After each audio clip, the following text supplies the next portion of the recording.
你在骂人，因为你骂人，你骂谁疯子？你骂谁神经病？你一个老外，你在中国，你要遵从中国的政策。有没有人报下警啊？工作人员，这是可以报警的，他不遵守防疫政策是可以报警的，好吗？有没有人报警？没人报警，我报警了。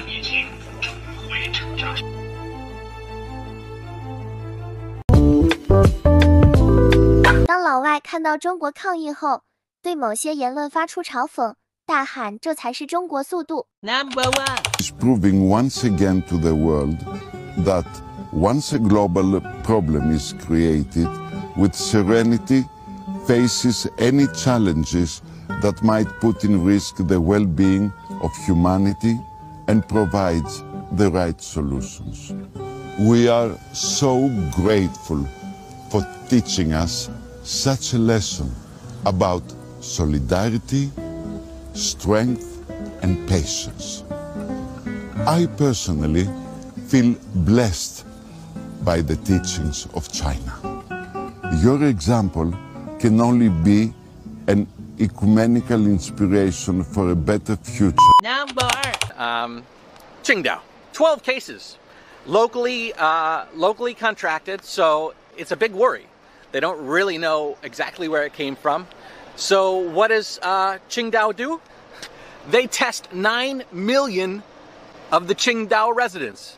This country is going, well, I don't want to say they're going above and beyond. They're doing what has to be done. And other countries who might be suffering this are suffering it sort of. Number 3. 对，起码有8公里的距离接种这个新冠肺炎的疫苗，我觉得这个事情非常棒。在我们德国那边，在欧洲那边，很多人他哪怕可以打，他们都不太愿意。现在在国内，每天就有1000到1000多万人接种这个新冠。第一时候他都不太敢相信有这么快的一个速度，他说怎么可能？看完我发给他的那个视频之后，他就说：“哦吼，我懂了，原来这个是中国速度呢。” Number 4. 现在为什么中国才是最安全的国家呢？近期国外疫情蔓延状况日益严重，而疫情最先爆发的中国，很多人认为最不安全的国家，在现在看来反而是最安全的地方了。疫情爆发后，中国当机立断，采取了多种防护措施，防止病毒的传播。成千上万个医护人员立马就奋战到了第一线当中，火神山、雷神山医院拔地而起，感染者的所有的医疗费用都由国家来承担，老百姓要配合的配合，要隔离的隔离，做到了全民自律。14亿人口的大国，这么大规模的疫情，这么迅速得到了控制，恐怕只有中国才能做到。难怪现在大家都赞叹一位世卫组织官员说的话：如果我感染了，希望我能在中国。Number 5. And the whole country, people are basically voluntarily staying indoors. People are keeping an eye on each other because the roads are closed too. You're not supposed to leave at all. So the neighbors are keeping an eye on their neighbors to see if anybody's breaking the rules.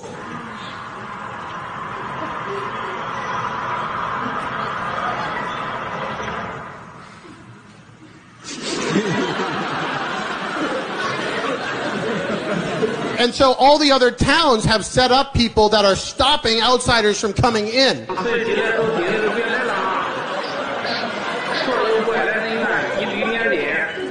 This guy's literally holding down the fort. People have stocked up on food. They stocked up on food 2.5 weeks ago. They went home, and watching my Chinese social media feed has been an experience in watching a whole country of people slowly go mad.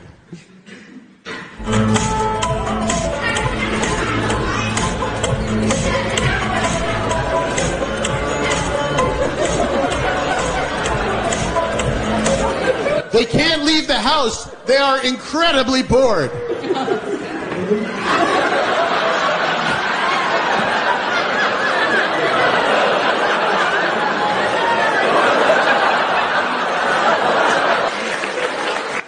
what I've been struck by is these people who are in an unimaginably horrible situation, just finding ways to keep a good sense of humor and get. Number 6. Which countries do you think we should be looking to for models that work? And can we apply those models to a larger country like the United States? So, many people say Italy and Korea, yes, have their numbers, but they can't necessarily be applied to America. Is that true or not? Or is there a model that does seem to work and should be followed for everybody? We're like the part of China, Hubei province, where a lot of the cases were in one city, Wuhan. And the US and China are different. The lockdowns that we do won't be as strictly enforced, but they are very, very important. The way we do contact tracing won't be as invasive, and so won't be quite as perfect. But it is very good news that China, although they're maintaining a lot of measures, they are not seeing a rebound. They're not seeing cases coming back, even though they are sending people back to the factories and sending people back to schools. And, so thank goodness if we're seeing a big rebound there. Number 6.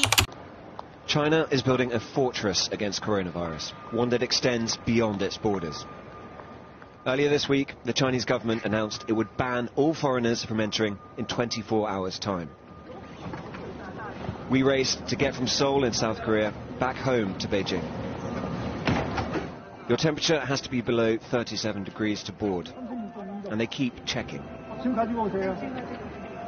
Flying to another country is now like travelling to another reality. These aren't health workers, they're cabin crew. Another temperature check mid-flight. We landed in Dalian, in northeast China. Customs officials, also in full protective gear, checked every passenger. Here at the ramparts, an army of officials in full medical armour. An outlying fortification to make sure the capital, Beijing, hundreds of miles away, is kept safe. Every passenger was tested for COVID-19, including our producer, Michael Greenfield. Swabbing the back of the throat, then the back of the nose. It is as uncomfortable as it looks. We made it onto Chinese soil 4 hours before the ban on foreigners came into effect.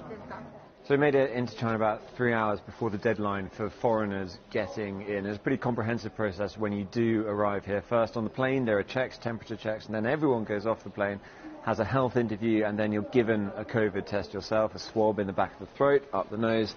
My eyes might have watered a little. And now we're waiting to hopefully reboard the flight back to Beijing and people don't have symptoms. I've got a seat number here. That was my seat on the plane. This is where I'm sitting. Everyone's being told to sit apart. We've been given a meal. But they are taking this extremely serious. It's a very, very thorough, quite actually an impressive process. Number 5. Not a big deal compared to all those first responders, all those doctors, nurses. They just showed really, really heroic side and just really impressed us. And then I think the government did an amazing job telling us what to do, what not to do. Most of the China were under lockdown. Everybody stay in their house. And we were told that if we just stay in our house for like 40 days, we'll, overcome the disease. I remember Dr. Zhong Nanshan once said that everyone should contribute to, the battle of, beating the coronavirus. Everyone is still wearing a mask when they're going out and they're just following the rules. It's a great thing because in this way, we try to make sure such a huge country, we didn't have many cases. It's just amazing, and I believe that other countries should learn something from. Number 9. 到一个有 freedom 的感觉，没有病毒，没有反对戴口罩的人。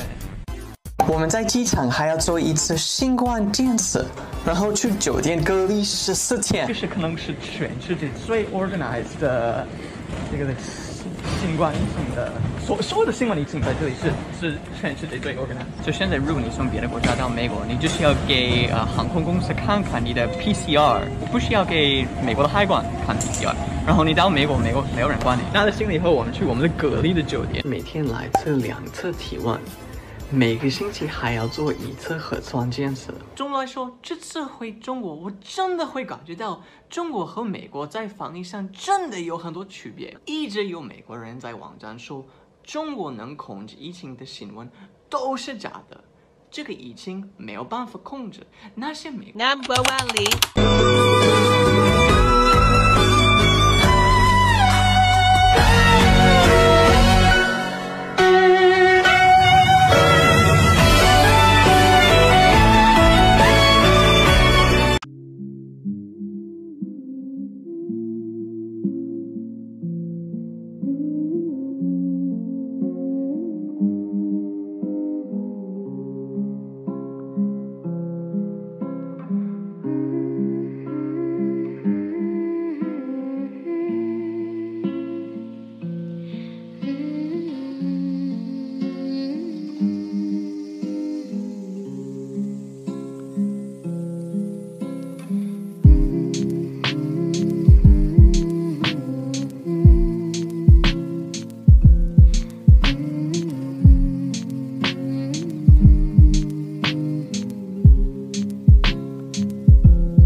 Number 1一。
Number 1二。